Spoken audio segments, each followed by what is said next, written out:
好，我们除了讲到国内的政治，当然今天的焦点不止蓝白合，在国际的焦点上就是拜习会了。那么拜习会登场的时候，哇，大家放大眼睛哦，整个就是放大画面在看，尤其是这场全球高度关注的。那么当然，光是从进场前就引发了很多的关注。我们但也看到这个画面哦，其实呢，这个拜登跟习近平两个人呢要进场之前呢，他们是先对了镜头挥挥手，但是呢，你可以看到呢，他们两个进场的时候呢。拜登相对起来好像真的是比较着急耶。你看这个习近平下车之后，那么拜登来跟他主动握手，似乎呢是想要展现这美方的诚意，那么就把他邀请进入内了。那么两个人在走到了这个定位的时候呢，感觉得出来这个拜登有一点点的着急，赶快先跟着镜头来挥挥手。那么就在大家全世界的媒体都在捕捉这个画面的时候呢，这个拜登感觉得出来，赶快再来握手一下，要来进去到里面，赶快来进行拜习会谈。这手呢还碰到了这个习近平的腰间，有人就解读了，这拜登似乎好着急，就想要赶快催促他进去谈。不过我们带你看到的是，其实在拜习会当中呢，拜登好像也释出一些善意。我们都说人跟人见面三分情嘛，他突然拿出手机要习近平来看看，你知道这个年轻人是谁吗？哇，放大一看，这不是习近平吗？习近平说：“对啦，这是38年前的事情了。”他跟大家讲说：“你看你之前38年前还年轻的时候，你就来过旧金山了，现在就在我手机里面。”那么在拜习会之后，两个人呢，甚至还并肩而行，一起到这个花园来散步。我们可以看到这个画面呢。两个人旁边都没有翻译，那我们可以知道了，这两个人好像就是轻松的聊一聊，感觉不出来这个美中之间有剑拔弩张的感觉，并肩而行呢，面露微笑向前方来挥手致意。那么当然，很多记者想要提问了，那他看起来拜登的心情的确是很好。不过呢，还有一个画面是当拜习会结束之后，那么拜登要送习近平，有一个画面也真的是非常有趣因为拜登突然对习近平的坐车很有兴趣，一起来看看这段画面。It's a beautiful vehicle. 网红汽车，国产，看一下。Oh, it's like that Cadillac we have over there. International meetings, they fly those with me. You know what they call that car? They call it the Beast. 可以看到拜登还把头探进去看了一下，哇，看看你的坐车跟我的坐车有什么不一样？因为他还跟他介绍说，我的坐车叫做野兽啦，哇，你的坐车看起来好像还不错，蛮感兴趣的，甚至还讲说，哇，这应该是每次都跟着你出去，两个人的互动还算热络。不过呢，我们可以看到这一次的拜习会，虽然中场有个休息时间，可是拜登也把握住机会，直接呢在这个 X 上面就发文说，双方取得真正进展。根据大陆官媒报道，中美元首会晤在当地时间下午1点35分结束，那么大概不到2个半小时，比原先想说要4个小时还短了一些。但是呢，拜登呢在拜习会的休息期间就赶快在发文了。那么他说他跟习近平正在讨论真正的进展，所以呢，是不是这个拜登急于表示说，我现在真的有在做一些很大的进展的动作？但是我们带你来检视一下这一回这个美中见面他们带了哪些人呢？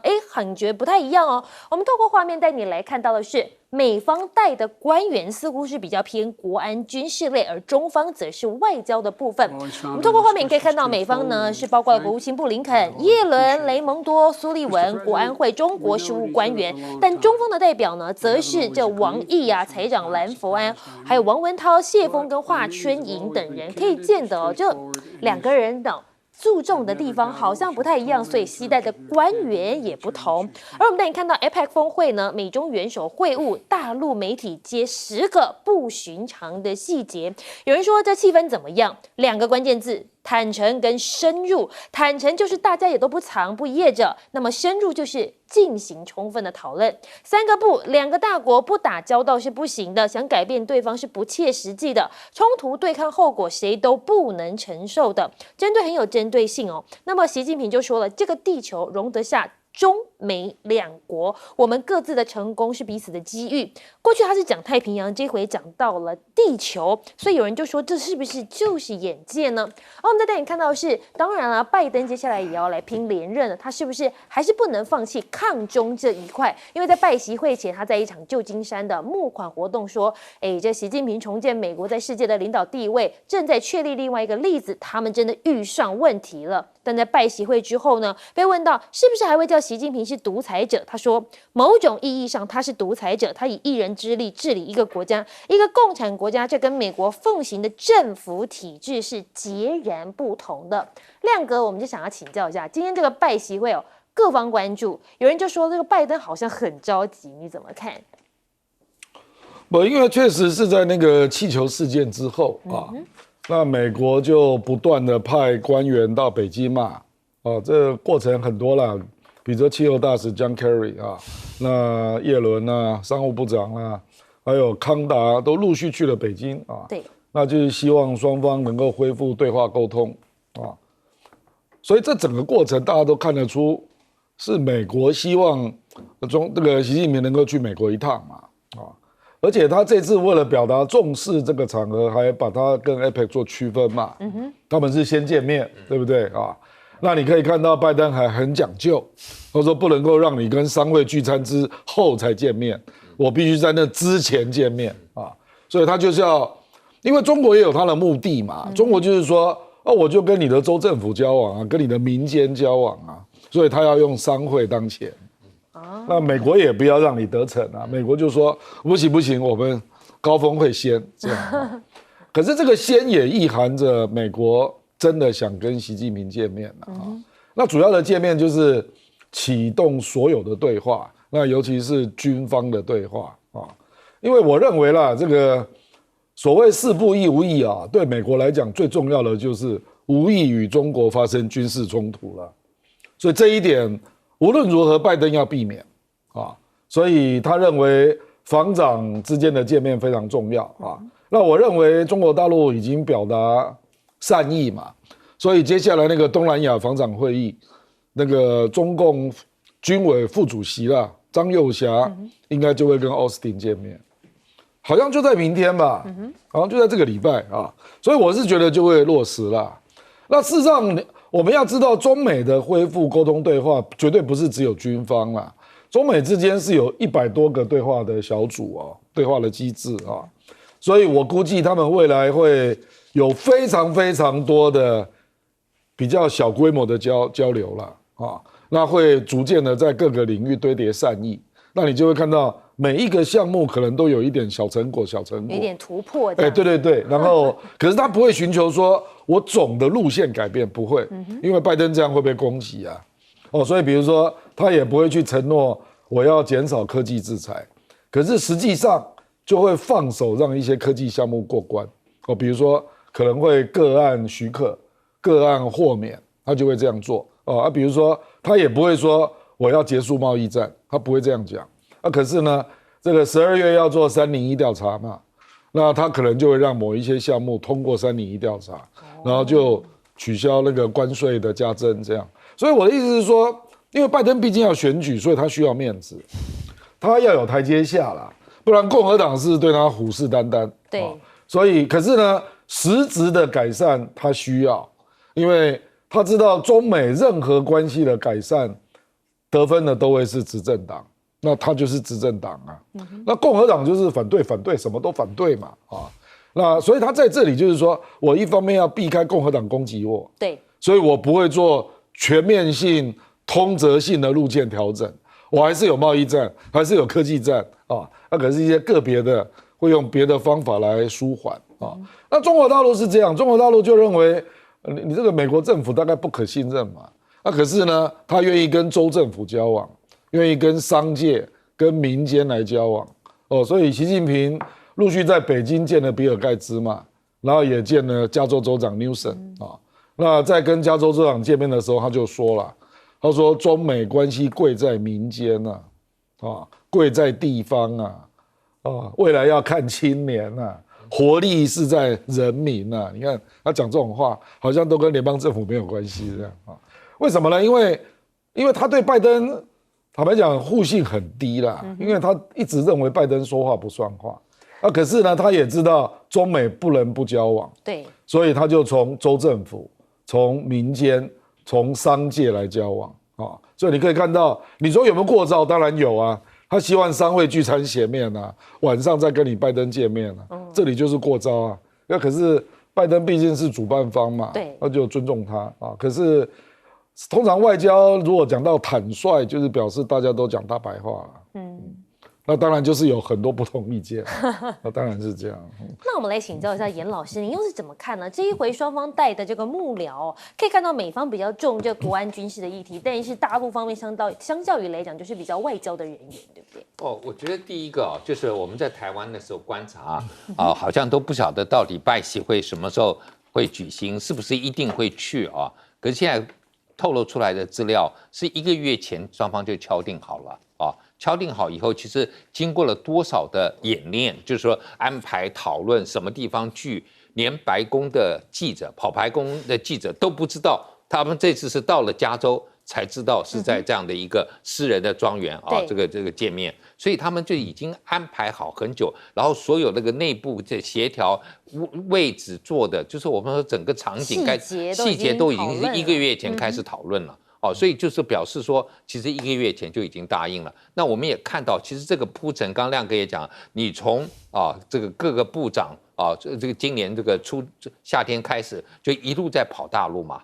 从这个国务卿、那个财政部长，然后商务部长，然后这个气候变迁的大使，每一个都跑去了，州长也跑去了。之前连民主党的这个多数参议院多数党领袖都在铺陈这一件事情，然后今年又是在这个旧金山办，所以我也是很早之前我就一直认为说一定会去，而且一定去了以后一定要见面。为什么？主办国是美国，然后美国跟你办一个这个就2个人的会谈高峰会，这一定会。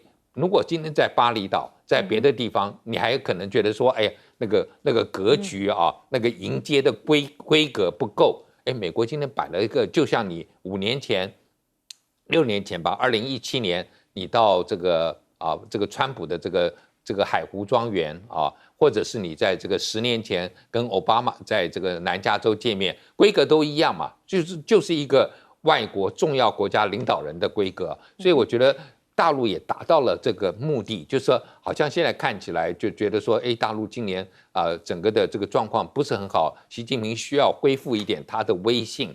那美国也给了他，那同样的，大陆也等于是承诺了美国，就是在讲到不会武力犯台的时候，就表示说你美国不用担心，没有第3点，现在就是乌克兰跟以色列没有这个台海的危机，那我觉得也帮拜登有加分嘛，所以。这2个人在这一次，我觉得是相互都有得利都有得利。那有的时候我们从台湾来看，就觉得说，哎呀，好像他们关系改善了，我们是不是好像会被什么？我觉得不是，他们就关系改善，特别是如果今天习近平认为说美国不会在后面特别去支持台独的时候，他也不需要花那么多这个文攻武吓来对付台湾。我觉得反而是两岸关系可以缓和的一个机会所以今天美国。摆这么大的一个场面，帮他还清除了一些障碍，对，不让这个示威者能够靠近让他整个画面都是好看的，我觉得够了。对北京来讲，就是我做的要求你都已经达到了，那我也表达了一些诚意，但是台湾的议题他各自表述嘛，那最重要，刚才我们提到那一点，就是拜登还是讲他是独裁者，可是大陆已经不会在意，为什么？因为美国过去讲到拉丁美洲的独裁者、非洲独裁者，他就是准备要 CIA 要推翻的可是现在不是了，现在美国已经讲了，我们接受不同的体系嘛，就是你的政治体系我也无法改变，我的政治体系你也无法改变，那无所谓了嘛。那我们想请教一下舰长，尤其是你可以看到这张图这个国安军事的议题，恢复军事的沟通，是不是现在美国的当务之急？这个军事不要打起来是他最大的一个目标，但是这个几率其实是非常低的。我反而在看一些别的东西，这里有很多的小小的花边好比说这个他去看他那个车子红旗车他扶他的腰这些都是次要的。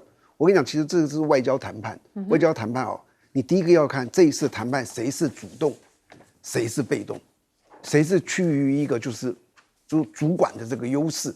那通常这有2个东西决定，第一个就是实力，好比说，如果说今天这个华盛顿跟台北谈，那实力差太多了，那基本上就是华盛顿说什么，台北就大概同意什么，这个东西就实力差很多，你就没有什么好谈的。但是华盛顿跟北京呢，实力是差不多的，这是这一个即使差也没有差到那么大，所以这个是势均力敌。除了这个之外，其实还有第2个，那是更重要的，就是谁有求于对方。我举一个简单的例子，你说像郭台铭是不是一个很有实力的一个商人，对不对？他如果今天在桃园的芦竹建了一个工厂，想要拿到使用执照，在桃园芦竹区的那个区公所里面有一个科长哦，他就管的就是这个使用执照。我问你，这时候郭台铭跟他碰在一起，谁有求于谁？郭台铭有求于他。2个人坐在一起谈话，谁会比较客气？郭台铭。如果你看过这些大老板跟这些能够掌管他的这个东西的时候，他的态度是何等的谦恭有礼。这就是这一次。那你再看美中这2个在一起，谁有求于谁？你们先看美国，美国第一个他面对的是俄乌战争，俄乌战争他们最大的一个敌人是俄罗斯啊。俄罗斯跟谁很好？跟北京很好。那我今天如果说北京帮俄罗斯的军备这些怎么办？那是一个很大的麻烦了。第2个是以色列跟哈马斯。那北京又跟什么土耳其啦、伊朗特别好，那他有没有求他？希望你去限制一下他们，不要把这个战争扩大，也是有求于他。第3个，美国在大选，那个大选，你想想看，你不要卖我美债啦，你不要卖我的美的东西，你多买一点我的农产品吧，是不是都有求于中国？那中国有没有求于他？基本上中国没有什么求于他，中国只是说你不要踩到台独的这个红线哦。我觉得这个北京最关心的就是美台关系，不要踩到我们的红线。其余绝大部分都是华盛顿求北京，所以单以这一次这个来看哦，我可以肯定的告诉你，北京习近平是居于主动的，是居于优势的；华盛顿拜登是居于被动，是属于劣势的。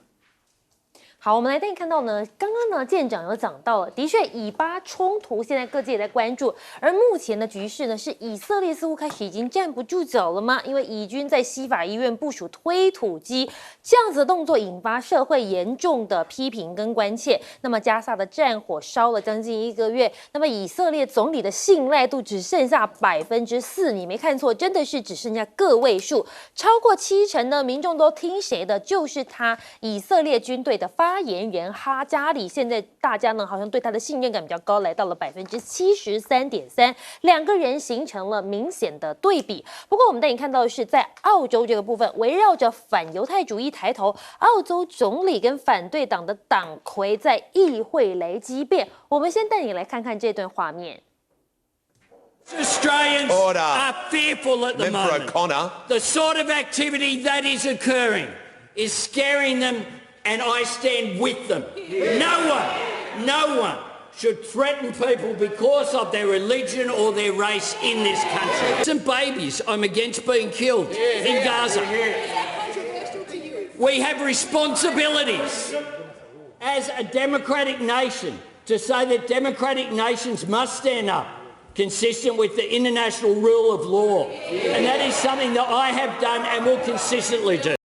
可以看到澳洲总理艾班尼斯是大爆气，原来呢就是因为这达顿批评他说没有办法消除反犹太主义，艾班尼斯爆气反呛说将反犹太主义武器化。不过现在民调显示出，美国民众对于以色列的支持度似乎已经开始降低了，很多人都希望这一场战争可以赶快停火。路透社就报道了，美国的民众对于对抗哈马斯的支持度呢已经往下在降弱了，68%的受访者都说了应该下令停火跟设法协商才对。不过另外一个焦点要带您看到的是，在杜拜航展，中国现在也要来抢市场了吗？中国空军的歼10C 战机在杜拜亮相了，打算抢占中东市场。我们看到呢，这歼10C 跟 L-15假设中国的歼10C能够抢在美俄抢到美俄在中东的订单，那么将可能在全球军火上的排名取代法国，来到了第3名哦，只有落后美国跟俄罗斯。阿联酋的国防官员也说了，的确由中国制造的 L-15教练机将成为阿联酋空军特技飞行队的新坐骑。而我们看到了，其实这一次呢，中国的航空装备呢，也引发了中东很浓厚的兴趣。不止歼十 C、L-15，包括了像是 FC-31、运20直20等航空装备，还有无人机，现在都很受他们的关注。中东国家长期以来一直是大陆无人机等国防产品的买家，现在他们似乎也在探索战斗机的选择。以前这个市场主要是美国跟欧洲主导，难道现在要变成中国也要进驻了？那么可以看到呢，这中国的参展商呢，他就讲到了，他说呢，这军事用途跟民用无人机有超过30多个国家，包括中东大的防务公司、政府机构洽谈合作。那么可以看到，中美经济贸易战不停吗？可以看到呢，研究指出中国对于投资美元的兴趣丝毫不减。美国财政部的数据显示，2023年8月，中国持有的美债已经降到了8050亿美元，是14年来最低的水平。但外媒报道，由于出现对地缘政治的担忧，中国希望变得更加独立于美元。中国减持美债的背景是加大对人民币的买入。那么中国现在还秘密收购了大量黄金，分析师说这持有量已经是美国的2倍之多，所以金价明年上看3000，比特币将破10万。中国正秘密的收购这些黄金，持有量已经比美国还要多1倍了。那么认为这个国家已经可以考虑用黄金来支持人民币。中国最新的数据显示，10月份的中国央行连续第12个月购买黄金，总持有量是2215吨，所以它已经成为最大的黄金储国之一。我们就想要来请教一下，那么亮哥你怎么看？现在以巴冲突好像就连美国本土很多人都开始不支持以色列了。对，可是这个不会直接产生影响啦，因为这个战争也快要结束了啦。因为以色列事实上目前它也是在进入最后的阶段啦。对，因为哈马斯这个领导层有20个人的一个政治小组，已经死了12个啊。那基本上空袭也大概结束了，现在已经进入地面。我觉得有点接近扫荡啊，就是它一个大的建物，一个大的建物这样在清理啊。现在比较大的问题是后续这里要怎么善后了，比如说怎么建立政府啊？那已经跑走了巴勒斯坦的难民可不可以回来啊？这个就是大问题。对啊，因为基本上你不让人家回来，这违反国际法。那你以色列也不能成立军管政府啊，你要想办法让当地人。或者是巴勒斯坦自治政府过来协助成立政府啊，那目前以色列都反对啊，那当然有自己国安的顾虑啦，对啊，所以这里美国也很头痛啊。坦白讲啊，我觉得现在美国的老百姓确实啦，对以色列因为前一阵子就杀害很多无辜的老百姓感到不满，可是大概最近这种现象也慢慢在减少中啦啊，那可是接下来是怎么解决问题的问题啊？就是人质也没救出来啊。对啊。那哈马斯提出来说70个人质换停火5天，你要不要接受？就是这一类的问题啦。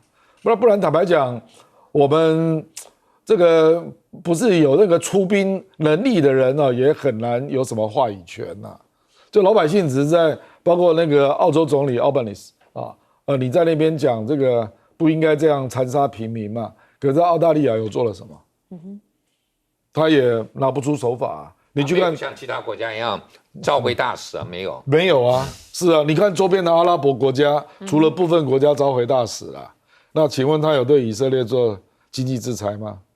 是啊，那天他们有讨论石油禁运就是阿拉伯那些国家有讨论，结果阿联酋、沙地阿拉伯跟巴林都反对，所以我跟你讲啊，这个事情真的要有效的出手，还真的不容易啊。最终可能还是要看美国在安理会要不要跟，比如说中国大陆合作了。对，那这样可能会比较有效果了。美国还是最核心的啦。那当然，美国的民调如果影响到布希选举的民调，那布希就会开始考虑了。可是因为距离拜登，对不起，拜登，可是因为时间还很久。对。那拜登基本上就认为说时间大概就可以，反正就会慢慢淡化嘛。那到时候他自然而然就会迎刃而解。他大概认为还有1个月，以色列大概这场仗就打完了啦。那他选举还有一段时间。哎，对对对，我觉得他可能是这样盘算啦，对。好，那我们休息一下，广告之后回来再带您来继续讨论。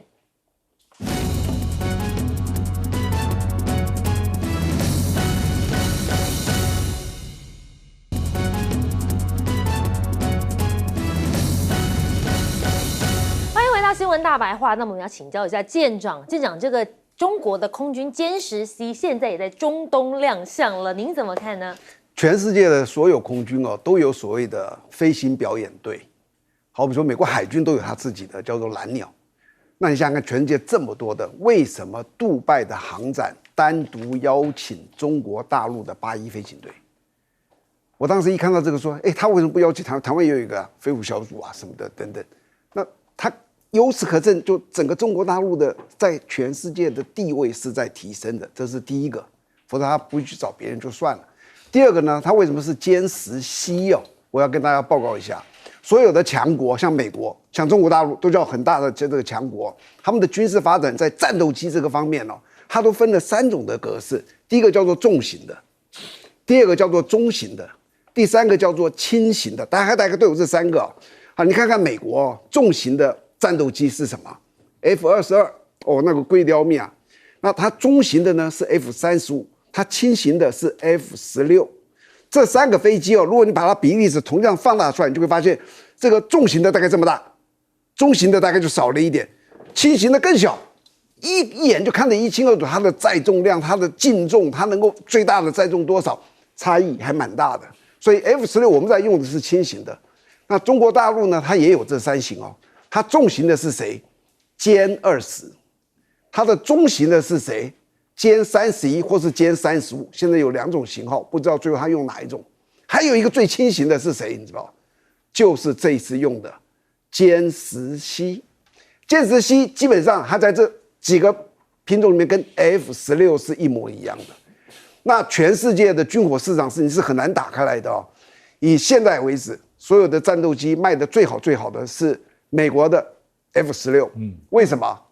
它小。你 F-22，就算美国愿意卖你，你看看你买得起买不起？好比说台湾有时候有些人说我们要买 F-35，你买看。有一次我记得我听一个长官讲说，如果我们买300架 F-35，把其余飞机通通都不要了，就这300架 F-35，我们所有的国军的年度的那个维修费啊，给空军1个用就结束了。哇，其余通通不要，就也都不要花钱了，你就给空军，太贵了。所以基本上。像我们这种国家，大概基本上就是了解自己的实力在哪，我们大概都买 F-16，所以 F-16在全世界卖最多，卖了多少架？3000多架。第二的差就差了很多了。那你再看中国大陆，中国大陆如果想要开拓军火市场的战斗机，你知道它要从哪一条路走？当然是歼10C，因为它的潜在市场最大，而不是说因为它多能战斗，不是，它潜在上最大，它歼20。就算要卖给你，你试试看有几个国家买得起？这就是它所在，就是它潜在市场最大，所以他们这次就用的歼10C。好，我们休息一下，广告之后回来带您继续来讨论。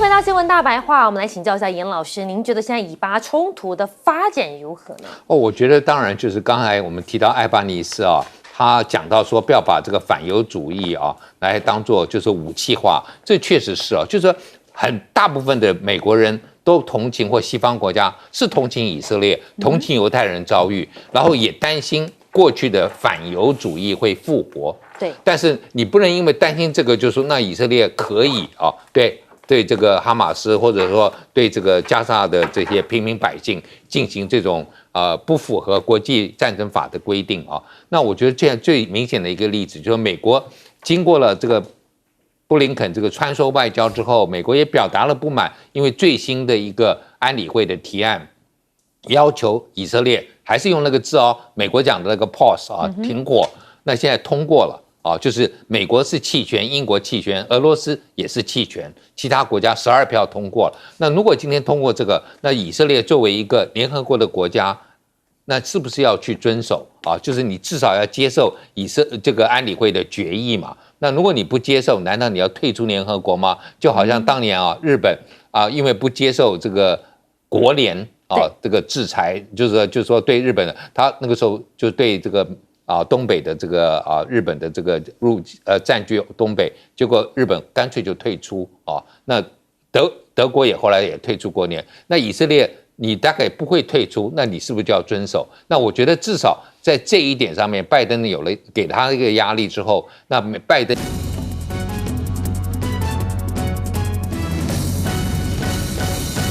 欢迎收看《新闻大白话》，我是韦佳琪。那么这节我们带您从国内聊到国际。那么参与我们这节的来宾，包括有耶鲁政治学博士郭正亮亮哥，晚安。大平安。还有我们的政大国关中心兼任研究员严正生严教授，晚安。主持人好。各位观众，大家好。还有前舰长黄征辉舰长，晚安。主持人、各位观众，大家好。好，那我们今天带大家来看到的是，当然了，很震撼的消息是蓝白终于合了。但是现在蓝白合之后，谁急了呢？恐怕就是对手赖清德了。不过我们带你看到的是呢，其实赖清德曾经说过，他的信心民调能超过45%，还说他是最好的选择。但是现在网友就出了这个梗图说他半夜恐怕是睡不着觉，在黑暗中发抖，因为现在恐怕要紧张了。尤其是有网友呢，他们是列举的说，民进党过往都很会选举，你看看过去几次大选，2004年的时候有2颗子弹呢，让陈水扁他们能够继续连任。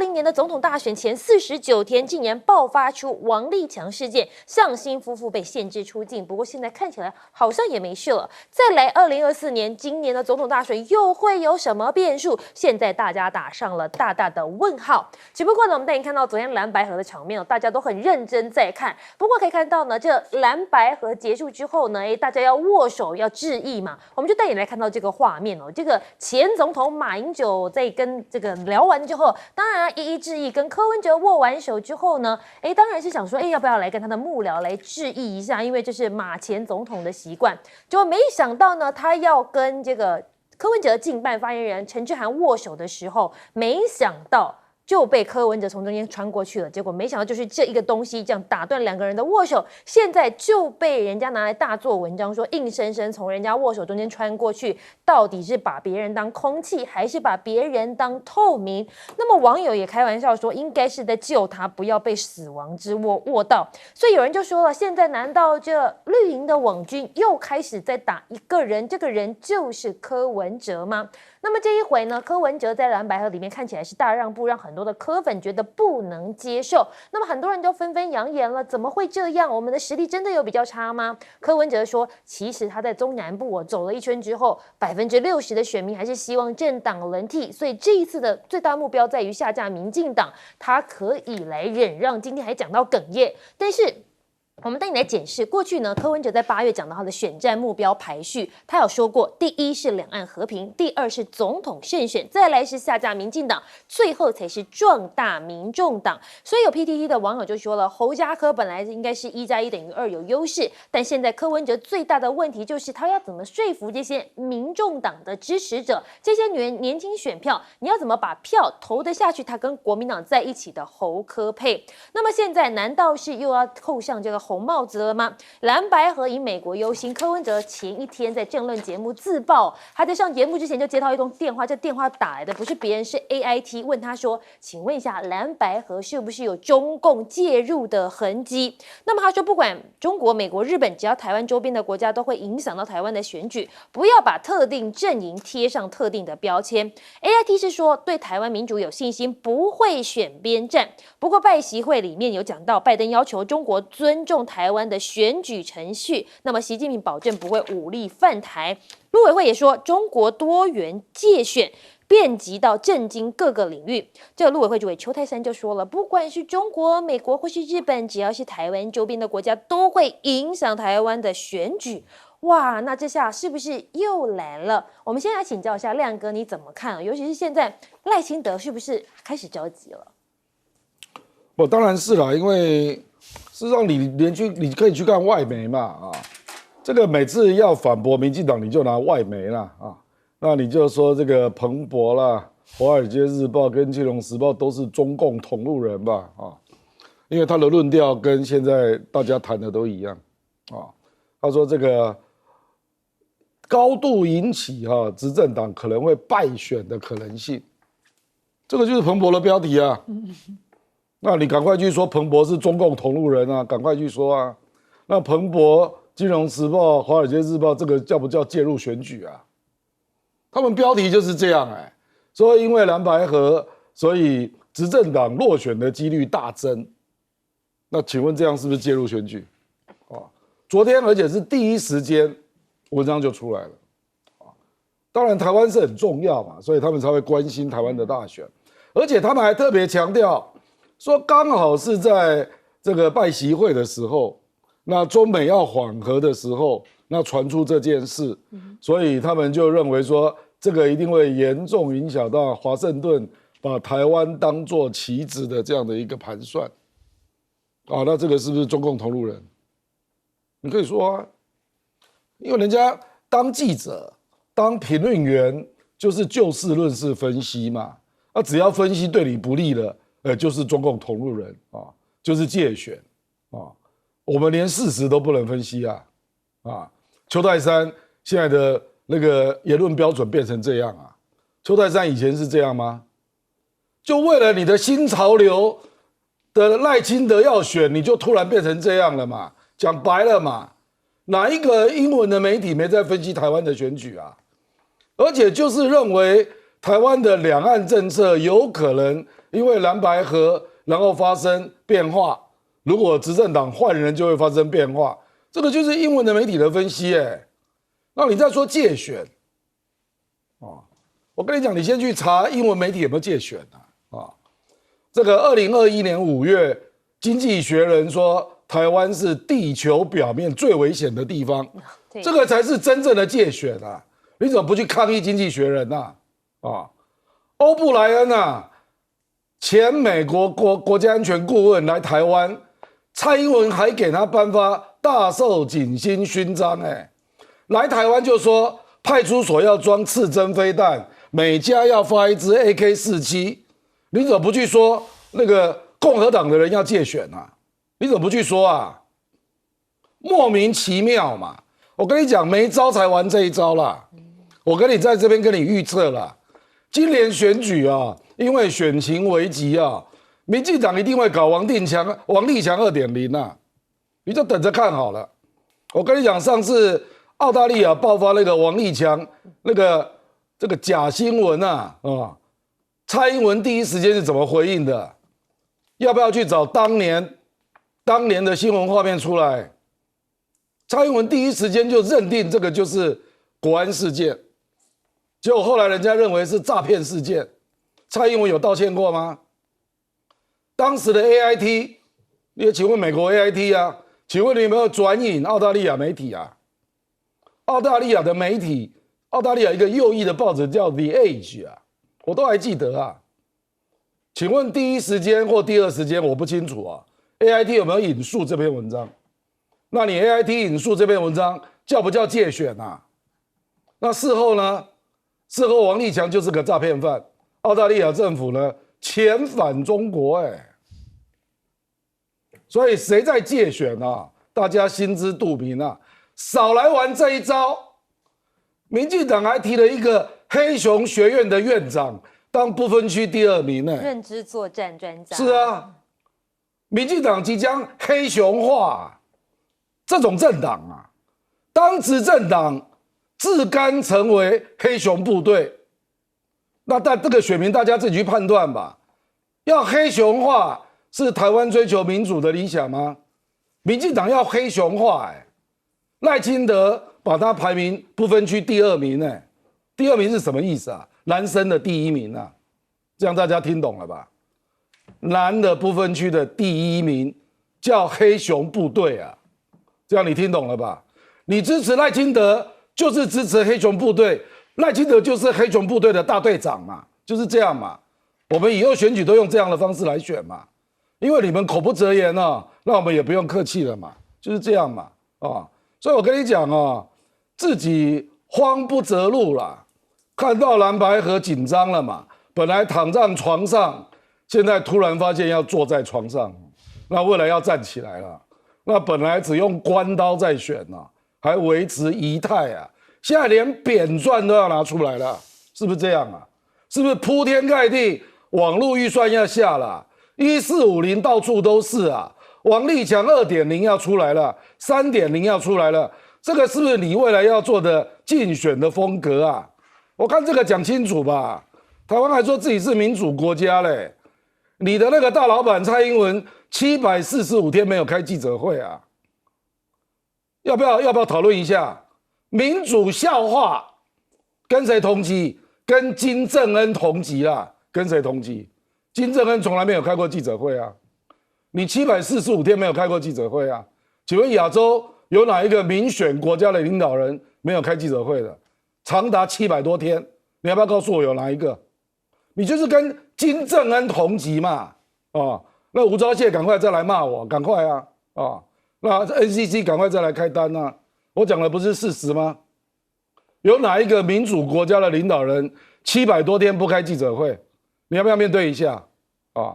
所以我说啊，这个如果大家都要来这样来搞介选啊，那大家都来搞了，我们的记忆力非常好，谷歌技术也很好，大家都来搞吧，就这样嘛。那我们来请教一下严老师哦，严老师您怎么看？当然蓝白合是一件好事，但是现在白的，尤其是柯粉哦，尤其是年轻族群，要怎么说服他们去接受这个侯柯配或者是柯侯配呢？我觉得当然这个蓝白合啊，这个新闻一出来之后，我们看到媒体的报道，看到画面，大概很多的画面都觉得柯文哲好像心不甘情不愿，好像陈志涵很难过等等。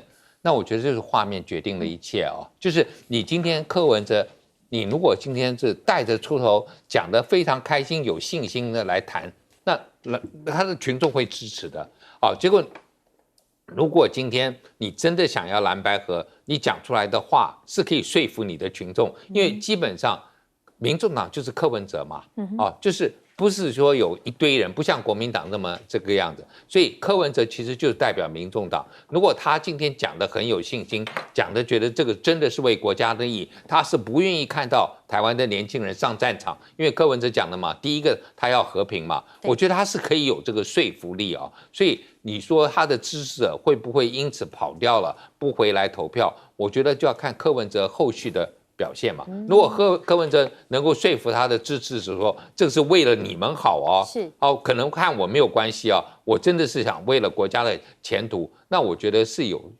说服力的那我觉得介选这个问题，我比较在乎的是，因为对不起民进党你也在介入美国的选举，因为你透过你的这个我们讲亲民进党的组织在美国，照样捐钱给很多的候选人我举一个最简单的例子，Ohio 州是一个根本没有什么华裔的，没有台湾不是很多的。他们辛辛那提这个第一选区的这个当年这个选出来的这个共和党的候选人是这个我们FAPA长期支持的。那结果也不他帮他在全美国募款，结果那一年刚好奥巴马上台，他落选了。落选以后，他要再回来选，就选上了。可是你知道那一次选上的时候是 FAPA 是全美国帮他募款，那你觉得 FAPA 难道当然他是在美国注册的，但跟台湾没有一点关系吗？然后这个夏坡众议员又是我们什么台湾连线的这个主席等等所以你说我们去支持，那有没有介选？一定有嘛。所以某种程度大家都在介选，因为你都希望看到你希望的候选人当选。我们在台湾难道没有介选美国的选举吗？当美国的总统选完了之后，川普已经输了，台湾你去看各个媒体，我那时候是唯一说拜登赢了，已经结束了2个礼拜了，大家还说严老师你没有看到有些地方拜登有那个川普还有票了，所以他说你那个没有搞清楚状况。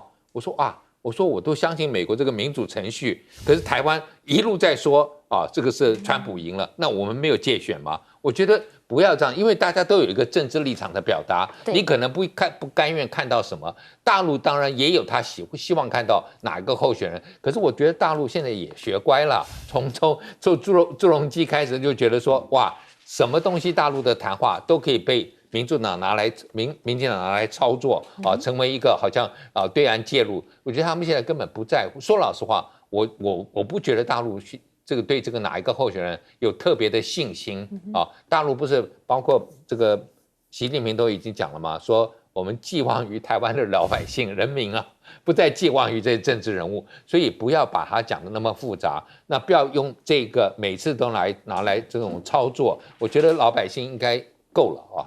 不要再有这些了。那我们来请教一下舰长，舰长你又是怎么看？尤其是柯文哲这一回哦，他有人就认为他忍让太多，尤其是柯粉。那么其实他过去也讲到，他要以国家为重，今天甚至是讲到哽咽说，为了国家忍让一下也没关系。那你怎么看呢？我的思想比较单纯，我没有经历过这么复杂的政界。上个月我们海军官要在聚餐的时候，桌上就有一个人说蓝白一定不可能合。我说蓝白一定合，我们两个当场赌了一桌，这个我们学长学弟都可以作证的。那我为什么认定是这样？因为你要知道，再复杂的问题啊，你第一个要问这个问题是谁决定？